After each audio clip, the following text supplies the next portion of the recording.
Atau baru mau install? Yang sudah berhasil, coba raise hand, siapa yang tahu?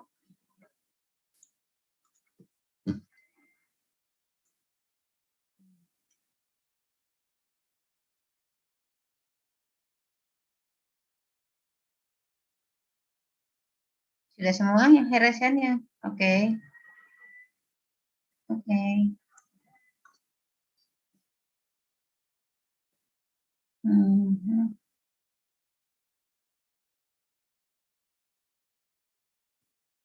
Oke, ada lagi ya?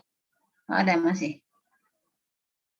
Oke, kayaknya sebagian besar sudah install semua ya geodanya. Jadi bisa lebih cepat nih prakteknya. Untuk instalasi saya nggak perlu tunggu lagi ya, kita langsung praktek sesuai modul. Nah, kalau berbicara soal materi geovisualisasi itu kan sudah disampaikan ya di pertemuan minggu kemarin. Cuman kalau dari teori, sebenarnya geovisualisasi itu kan tekniknya banyak ya. Nah, tekniknya ada banyak. Cuman kan nggak memungkinkan juga kita coba semuanya di satu kali praktikum ya. Jadi ini langsung aja saya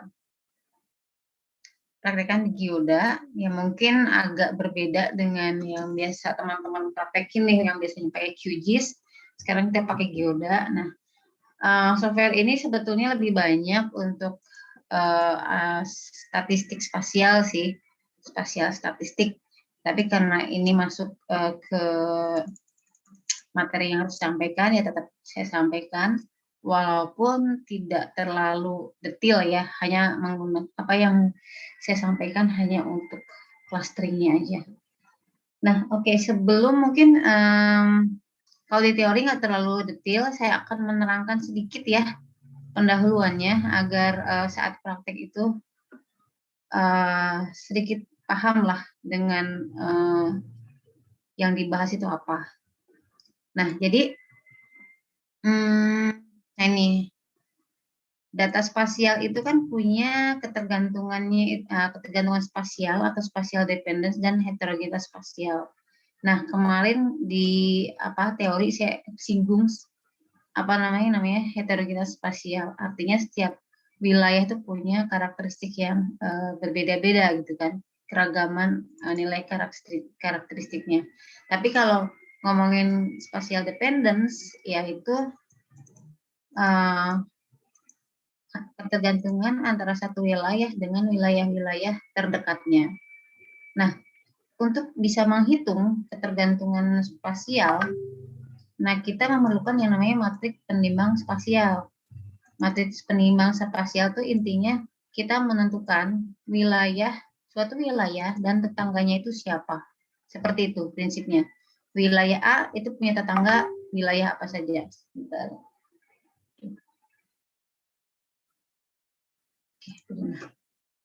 Nah, untuk menentukan tetangga tadi, ada beberapa kriteria yang bisa kita gunakan. Pertama, berdasarkan persinggungan, artinya wilayah yang menempel dengan wilayah tetangganya. Persinggungan itu kan nempel ya, sharing boundary wilayahnya. Nah, ini ada contoh ada 6 macam persinggungan. Persinggungan dari mulai yang paling simpel, yaitu linear, arah barat sama timur saja, atau sampai yang lebih kompleks, yaitu yang queen contiguity. Ini dia menentukan suatu tetangga itu dari segala arah. Pokoknya suatu wilayah yang tetangganya dari segala arah itu berarti tetangganya. Oke, bisa juga menggunakan jarak. Nah, jarak itu kan Euclidean ya. Rumusnya seperti ini. Dan jarak itu ada macam-macam. Ada distance, mengasuh wilayah sebagai jadi semua yang nih Bu Sempurna nih, memang saya semua wilayah sebagai tetangga. Oke, ini semua wilayah dianggap tetangga. Kemudian yang nearest neighbor, nah ini kita menentukan tetangga terdekat itu yang jaraknya berapa kilo misalnya, itu pakai nearest neighbor atau pakai K nearest table. Jadi artinya kita menentukan misalnya maksimum 4 wilayah itu sebagai tetangganya atau 6 wilayah, 7 wilayah dan sebagainya. Jadi sekali lagi ada banyak metode untuk menentukan suatu wilayah ketetanggaan. Nah, itu yang harus dibuat dulu sebelum kita mengecek autokorelasinya tadi ya, yang apa spatial dependence-nya. Nah, untuk melihat keterkaitan spasial tadi, kita pakai alat ukur atau alat uji statistik ya, namanya Global Moran's E. Nah, sederhananya dengan alat ukur ini kita akan dapat suatu indeks antara -1 sampai 1. Kapan itu suatu wilayah punya korelasi secara spasial? Itu ketika nilai indeksnya itu positif, artinya lebih besar dari 0 sampai 1. Semakin mendekati 1 berarti dia semakin memiliki keterkaitan spasial ya. Dia semakin terklaster. Nah, kemudian untuk melihat suatu wilayah itu distribusinya seperti apa, apakah dia itu memang klasternya itu berada di high itu artinya satu wilayah dengan wilayah tetangganya itu punya nilai yang tinggi. Kalau misalnya kita menghitung variabel kemiskinan, artinya yang ada di kuadran 1 berarti wilayahnya itu kemiskinannya tinggi dan tetangga-tetangganya juga kemiskinannya tinggi gitu ya. Sebaliknya, kalau satu wilayah itu berada di kuadran 3, nah dia artinya kalau tadi variabelnya adalah kemiskinan, berarti wilayah tersebut punya nilai kemiskinan rendah dan tetangga-tetangganya pun memiliki nilai kemiskinan yang rendah. Nah, kalau dia ada di kuadran 2 dan 4, nah berarti artinya dia tidak ada efek spasialnya, tidak ada pengaruh spasialnya. Nah, semakin banyak suatu data kita itu berada di kuadran 1 dan 3, berarti semakin besar indeks Moran's-nya atau semakin besar dia berkorelasi secara spasial. Sampai sini paham nggak? Paham ya? Ada yang belum paham? Tanyakan aja ya. Nah, ada lagi istilahnya LISA, Indicator of Spatial Association. Nah, ini pada prinsipnya kalau LISA itu dia melihat juga signifikansi sebaran yang di kuadran-kuadran tadi, dia itu signifikan atau tidak secara uji statistiknya. Nah, nanti dari situ akan kelihatan lebih spesifik lagi wilayah mana yang masuk ke hotspot, wilayah mana yang masuk ke cold spot, seperti itu. Jadi kalau hotspot berarti tadi di kuadran yang 1 ya kan, kuadran yang high wilayah yang memiliki nilai tinggi, sekitarnya tinggi dan signifikan. Seperti itu, kuncinya adalah signifikan. Nah, itu nanti bisa kita semua peroleh dari running data di geodata tadi. Sampai sini ada pertanyaan nggak? Bisa dipahami? Oke, berarti saya anggap paham semua ya. Nanti seperti biasa silakan kerjakan dulu. Kalau ada masalah boleh tanya ke saya langsung. Nanti kita bahas di akhir materi. Oke, silakan menanyakan.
silakan.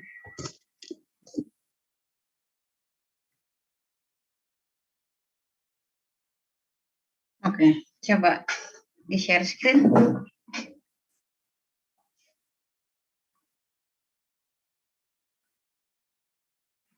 Nah, ini udah share screen semua kan? Screen ya. Soalnya kalau geode itu kan window-nya kepisah-pisah tuh. Oke, nah itu. Coba buka tabelnya juga. Table yang lihat atribut itu. Nah, coba dijejerin barengan sama yang connectivity map-nya.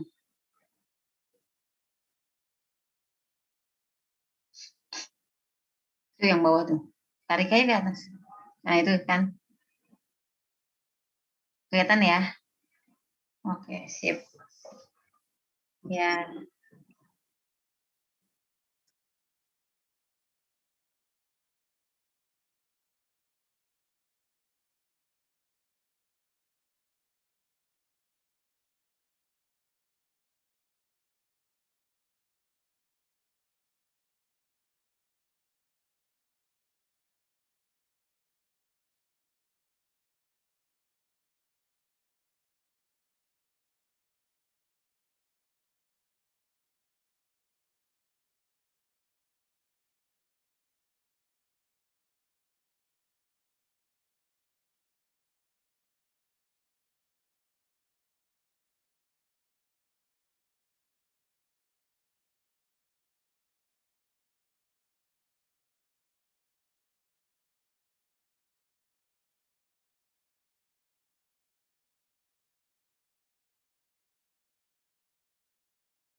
Izin bertanya, Bu.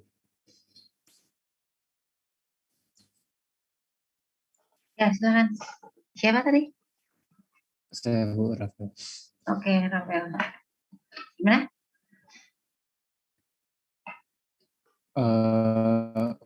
Untuk menghitung, bentar, saya lupa. Coba share nih. Untuk menghitung ini,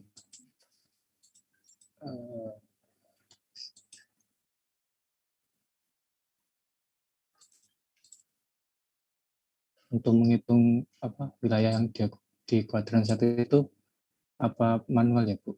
Soalnya kan teman saya itu ngitungnya beda di kuadran 1 sini. Kalau manual ini ya. Kamu share-nya full yang screen deh. Oh, ya benar.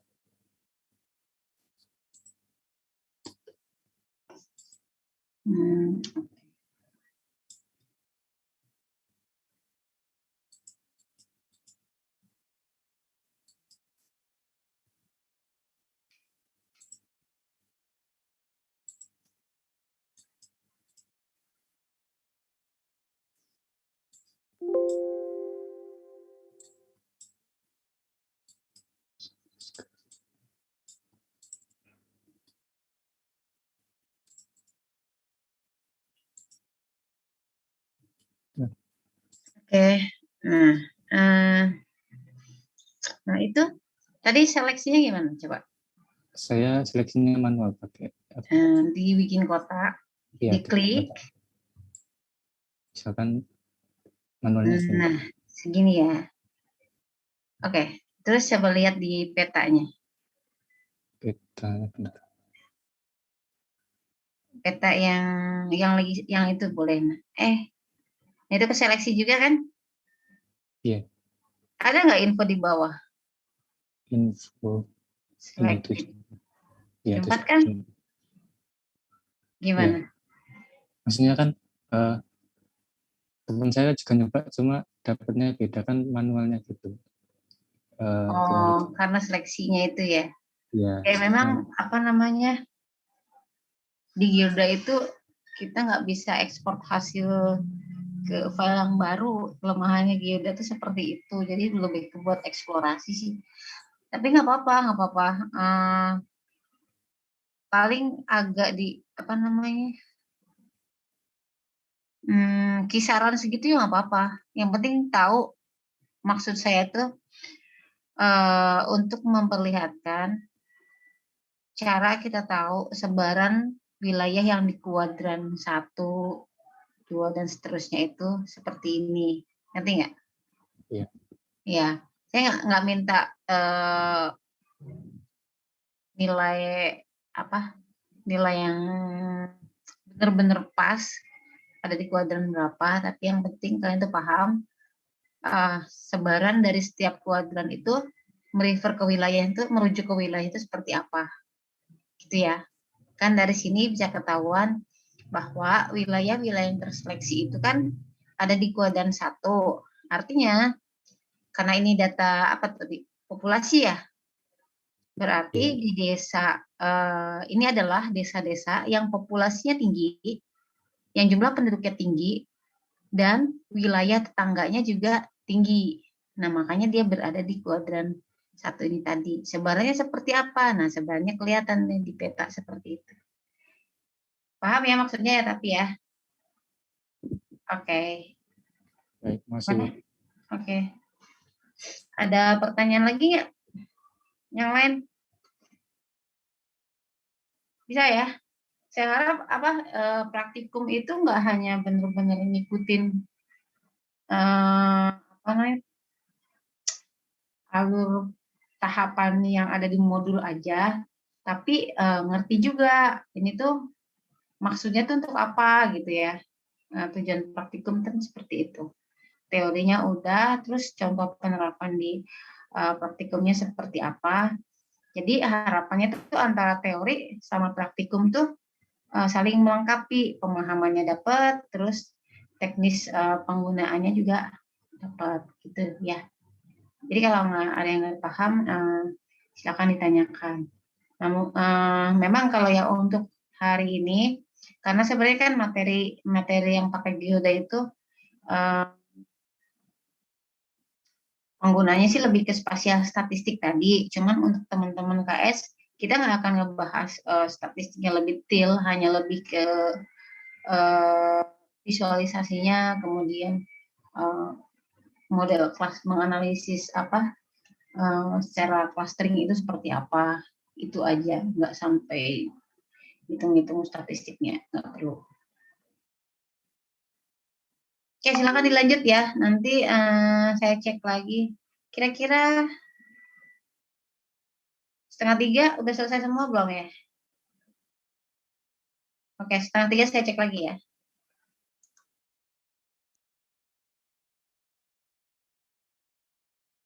Ya, gimana, Zain?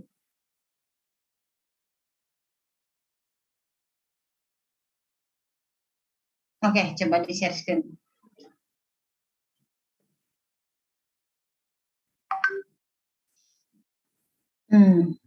Nah, oke.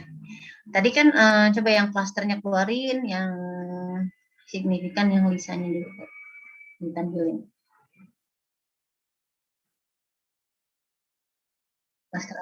Klasternya juga. Yang itu, sorry, scatter plot.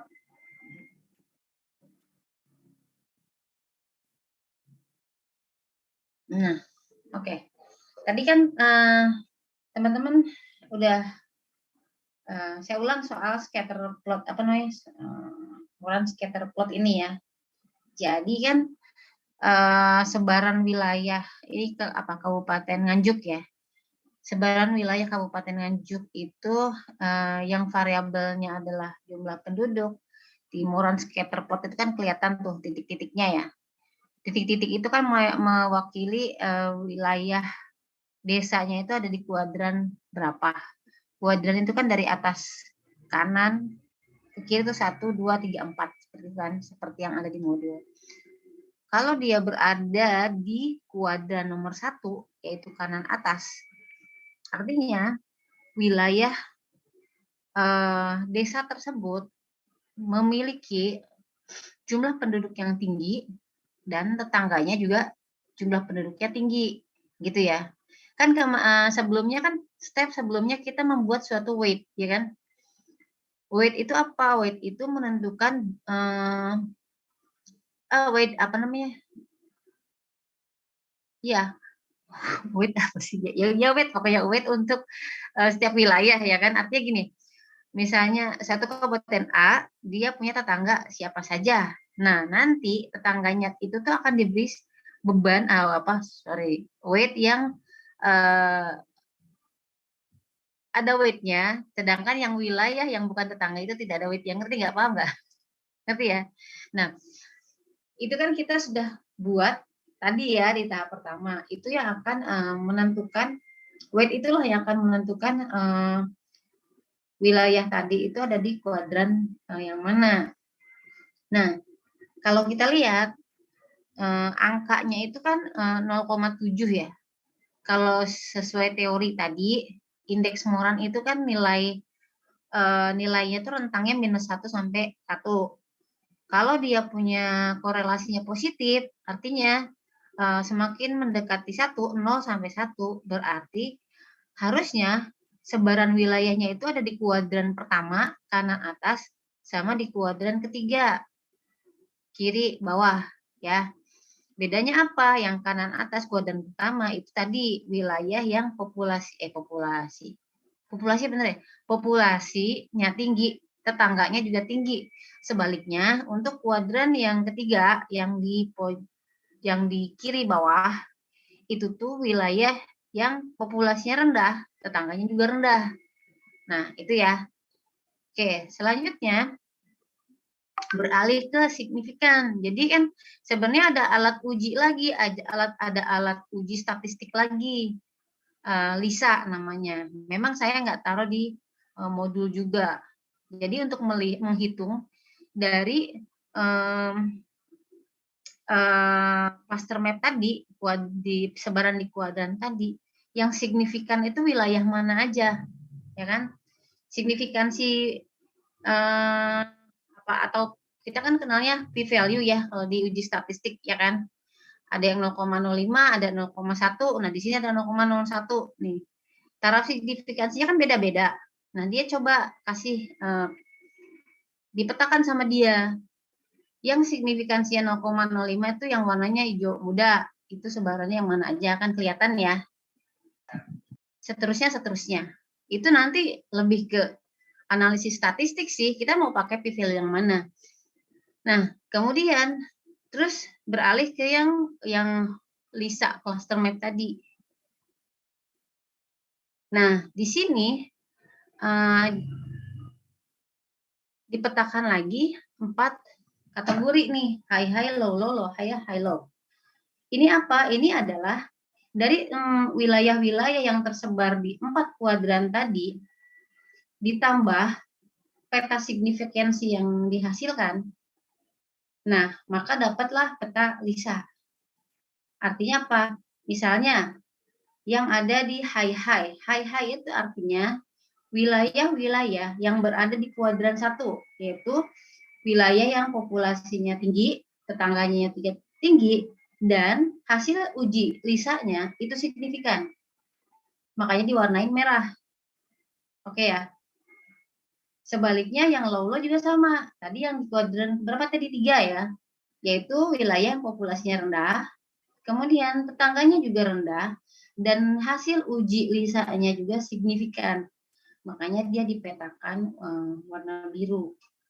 Sisanya, itu kan yang low, high, low itu kan outlier ya, artinya wilayah-wilayah yang nggak ada autokorelasi spasial.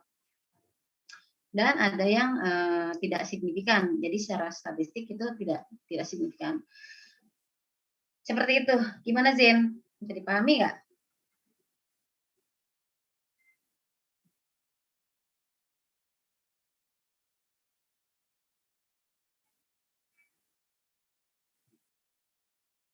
Iya, itu ya semuanya.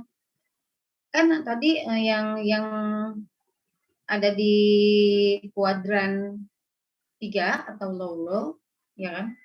Dan nilainya signifikan. Mau signifikannya berapa harusnya tetap masuk ke low tadi. Gitu.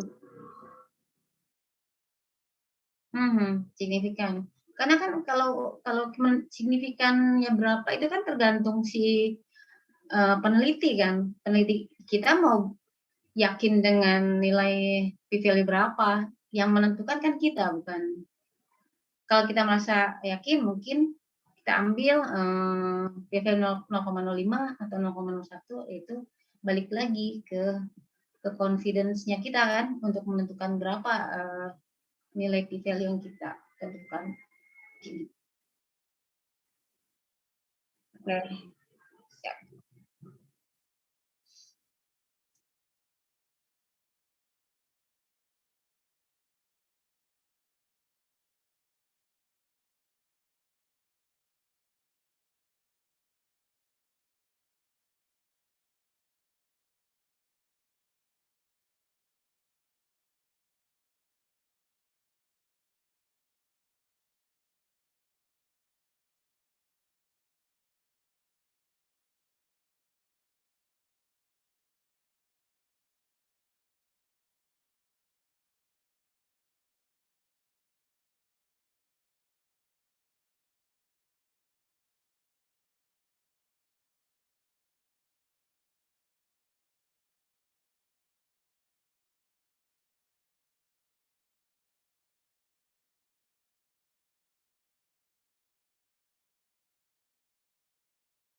Oke, gimana?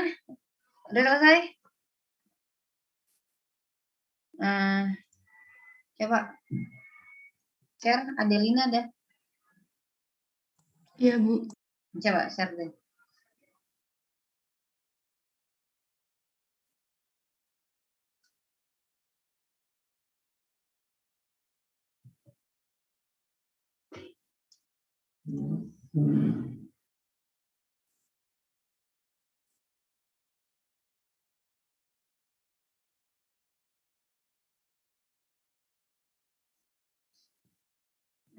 Yang full screen dong, yang screen share-nya, jangan gitu, share-nya jangan yang Windows-nya aja.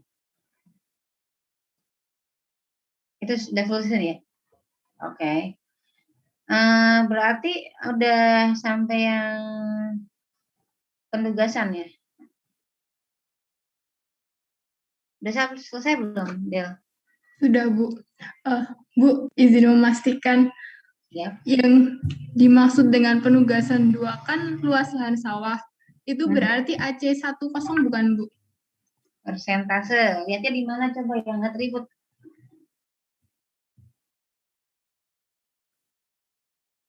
Nah, mana yang persentase sawah? Berarti yang soal nomor 2 itu yang ditanyakan persentase luas sawahnya, bukan luas sawahnya. Iya, kan persentase. Yang persentase ya, yang saya minta. Benar nggak? Di sini desa yang memiliki luas lahan sawah terbesar. Ya, kalau itu kan step-step yang prakteknya, yang penugasan kan beda.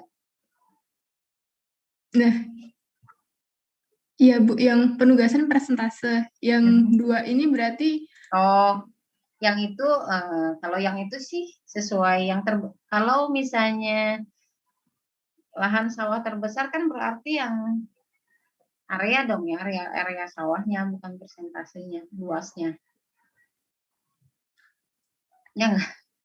Iya Bu, area. Area ya. Oke. Terus di sini tapi nggak ada area sawah, Bu. Apakah AC1.0 itu area sawah, Bu? Oh, nggak kecantum ya? Iya, iya, iya. Oke. Yang AC itu, jadi kalau P itu persentase, yang AC itu area. Ada kan ya? Ada, Bu. AC. Ada ya? Ya, benar. Itu yang AC itu areanya. Kalau P-nya itu persentase. Persentase dari mana?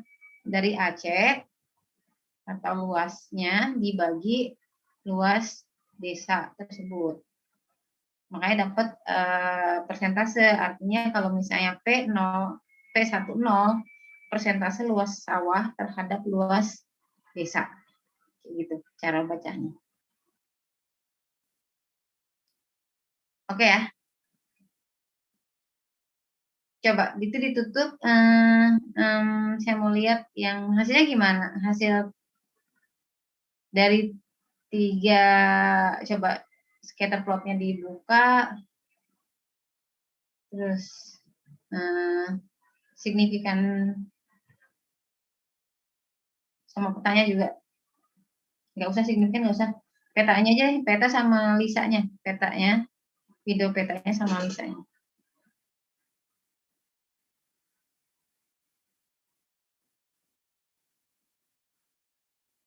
Oke. Nah. Kayak gitu ya. Oke, berarti bisa diitukan lagi, diterjemahkan lagi nggak, Del? Yang maksud high itu seperti apa? Yang warna merah itu? Yang warna merah itu berarti dari luas persentase sawah yang tinggi, itu tetangganya juga tinggi. Oke. Berarti kalau yang biru? Dari persentase yang rendah, neighbor-nya juga rendah, low. Oke, tetangganya juga rendah, gitu ya. Nah, Artinya bisa dipahami ya, kalau kita melihat klaster seperti ini, kita kan ini kan contoh datanya adalah sawah. Berarti wilayah-wilayah tersebut yang mengklaster ini, baik yang merah maupun yang biru, dia itu punya karakteristik data yang sama ya kan. Kenapa sih pakai tadi ketetanggaan atau neighborhood atau yang connectivity map tadi ya, ketetanggaan tadi? Ya karena ya asumsinya itu satu wilayah itu bisa saja dipengaruhi karakteristik wilayah-wilayah terdekatnya seperti itu. Nah, berarti bisa dikatakan memang kalau untuk yang pertanian itu karakteristiknya memang mengelompok seperti ini. Dari sini bisa kelihatan, oh ternyata yang pertaniannya itu potensial secara wilayah itu di mana saja nih. Sawahnya itu yang potensial punya lahan sawah itu tuh ada di terkumpul di wilayah mana aja. Nah ini contohnya kan sawah ya. Kalau misalnya pakai data lain, misalnya bukan data area, data seperti tadi ya, data hasil survei atau sensus lain, nah itu bisa juga.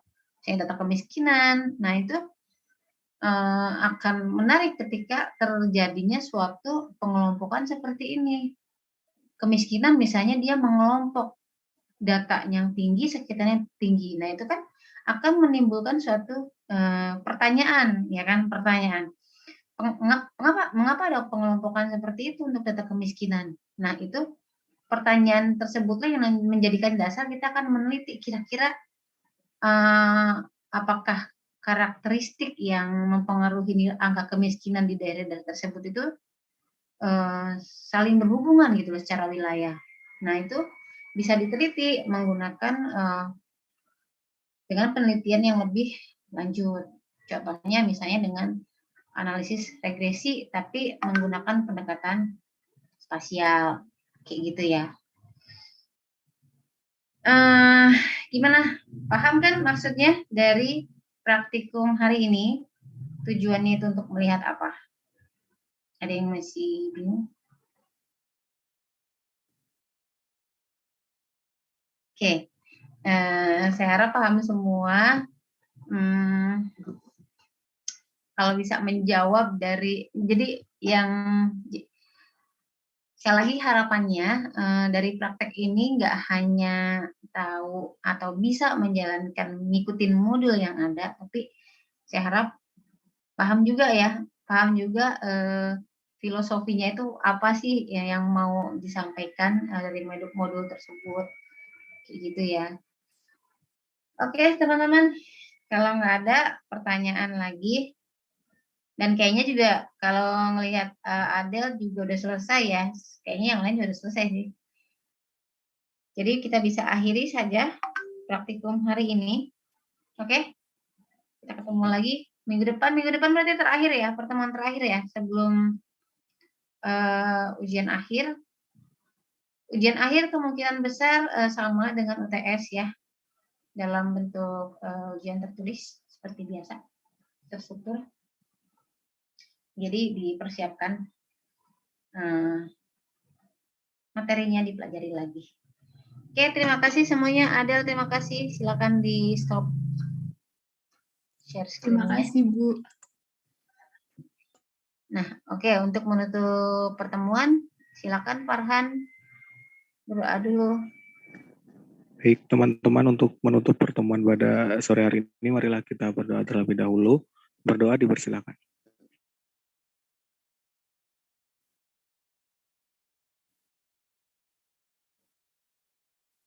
Terima kasih. Oke, terima kasih. Selamat sore, selamat mengerjakan yang belum selesai. Assalamualaikum warahmatullahi wabarakatuh. Izin ya. Terima kasih, Bu. Terima kasih, Bu. Terima kasih, Bu.